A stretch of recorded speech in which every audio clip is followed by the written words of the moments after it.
to give you a sense of what's been going on there. This was a scene in Naples at 12:46 p.m. this afternoon. That's right as that storm surge began to overwhelm the city, with water flooding in from Naples Beach.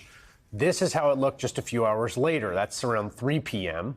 Those same cars you saw partially submerged, now almost completely underwater. As about an hour ago, the storm surge has receded significantly. The city is still being pummeled by strong winds. Tens of thousands are without power in Collier County, which includes Naples. And Ali Velshi joins me now live from Naples. It's good to see your face, Ali. Tell me what you've seen today. It's been quite a day there. It's been remarkable. You and I both covered a lot of hurricanes. Never seen a storm surge like this in my life. I've never seen it happen. In fact, this is the strip that we were talking about. That's what you were just showing. These cars were all lined up. They were parked properly. The storm surge whipped them all out to the end there. You can't see them now. It's in the dark. It was amazing to see, and now it's gone, but it's all sand now. This is Naples Beach that has been pushed into this parking lot. Collier County, there's still flooding in downtown Naples. Collier County is under mandatory evacuation and curfew, and the county has put out a notice to say, please don't call us. If we're getting calls that people are trapped. We're also getting rerouted calls from Fort Myers, which was hit, as Bill was saying, much more seriously, much more badly. And those 911 calls are coming here so that these guys can try and help those folks up there. So they're saying, unless you're in dire trouble, we can't come to help you anyway.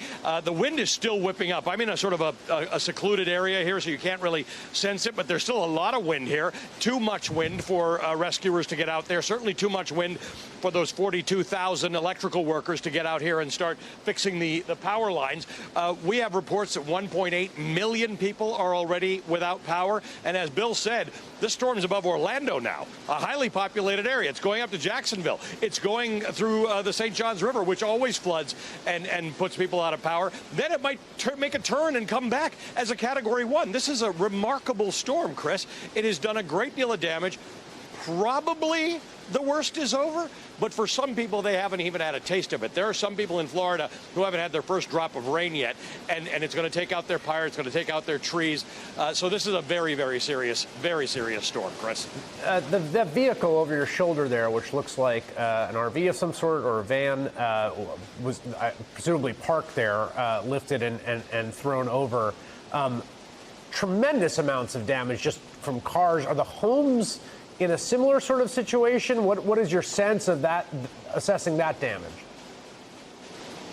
Well, we definitely know, we don't know what's gone on in the Barrier Islands, first of all. We don't know whether everybody who was there got out or meant to get out. This kind of storm hasn't hit Western Florida in a long time, since Charlie. So we don't know. Police are trying to figure out. They're saying if you have internet service or you have phone service, please let us know if you are on some of these Barrier Islands. We don't know, but we know Fort Myers was hit by 155-mile-an-hour winds, and we've seen structural damage. I actually have structural damage right here, a cinder block wall that's taken down. Now, I'm in Naples, and I'm in a part of Naples where construction codes are probably well-maintained and homes are a little more expensive. So we're not seeing a ton of structural damage. We saw doors and siding and things like that flying off around here, a lot of timbers.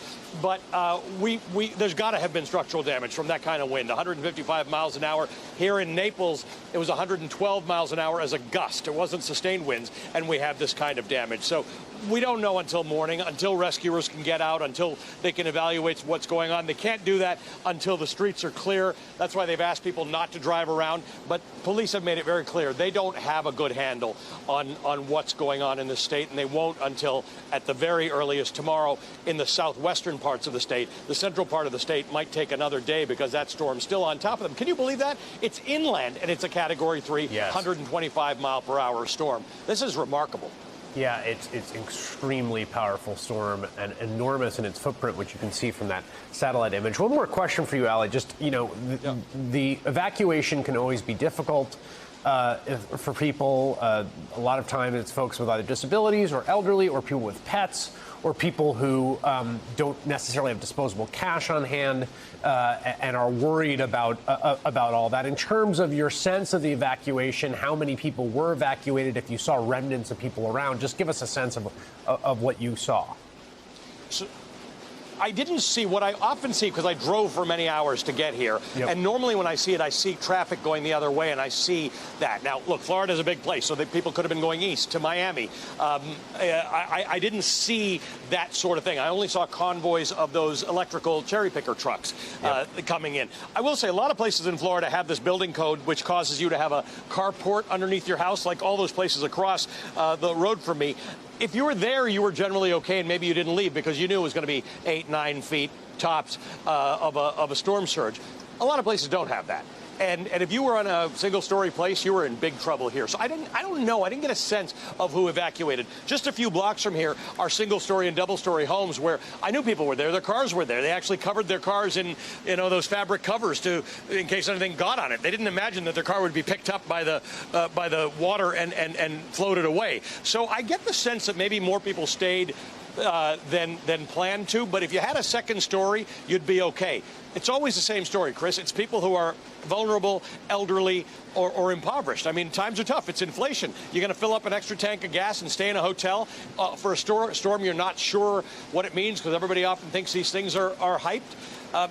It's going to be hard to tell. We won't know that story till tomorrow at least, and maybe for a few days because of the power outages that we've got. Yeah, hoping that people in the worst parts did get out. The images we saw from places like Punta Gorda and Cape Coral are pretty worrying, and we're hoping that people were that was a ghost town by the time that storm surge came in and the storm hit Ali Velshi. Yes. It's always great to have you in the thick of it. I remember 5 years ago, I think I was talking to you from Naples. You were here in 30 Rock during Hurricane Irma, so it's good to talk to you and stay safe, right. all right?